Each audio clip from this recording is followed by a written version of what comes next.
So, Edison, are party houses a big problem here in Australia too? Well, they certainly are.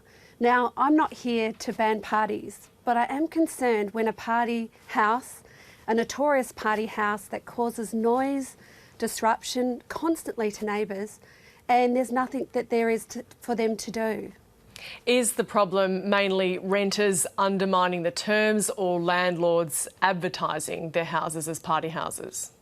Well, look, the most people that engage short-term holiday rental, such as those by Airbnb or stays, do absolutely the right thing. But when we do have these houses that host 50 to 100 people, then who is responsible? Is it the landowner, or is it the booking agent who's looking at controlling what can go on in these houses? Well, who is responsible? Do we know that answer? Well, I think that's where we've got a gap here in South Australia. I do know that in other states they've moved to look at more regulation in this area, but the South Australian government doesn't think it's important. And in fact, it wasn't until I spoke out that they stopped listing this notorious party house on the South Australian Tourism Commission website. So you're looking at the laws surrounding this. Airbnb, we know, has proposed better screening processes. Can this be managed by better screening processes? Well, I think one of the key things here is who is taking responsibility. What is the regulation? Do we have a register? Now, if you have a tenancy agreement where you're normally renting, it's very clear about your rules and responsibility and the landlord's. If you have a hotel and you own a hotel, there's lots of rules and regulations. But what we see here in this ever-increasing part of the market is a great big gap.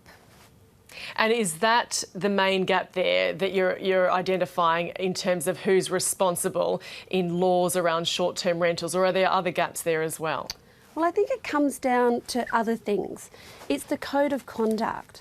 So if you are going to rent out an apartment or a house on a short-term basis on a commercial arrangements, what is the code of conduct that you have to abide by?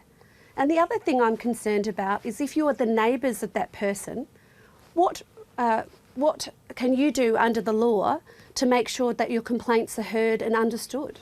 So what's your response to Airbnb's changes here and in the US, where they're saying there's going to be a rapid response team when there are complaints and also a better screening process? Well, I think they're listening to the neighbours, they're listening and they know what it is because they're in a really important industry. It's a growth industry and they're here to stay. And I think Airbnb know what they need to do, continue to have that licence to operate, that social licence to operate. Should party houses be allowed at all?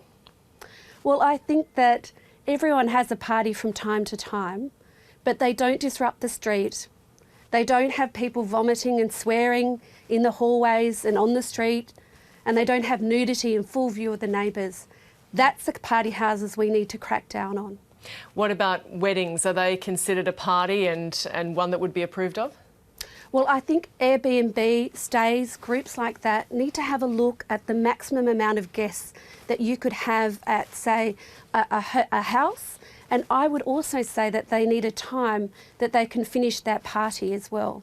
And ahead of any legislative change, what other practical measures could be taken? Well, let's be honest, most people do absolutely the right thing. What we need people to understand is how many people actually are part of this short-term holiday rental, because there's not a lot of data around the place at the moment. And we need people to consider their neighbours and think about that. But also, if you are a neighbour and you're being impacted, you need to know what you can do about it.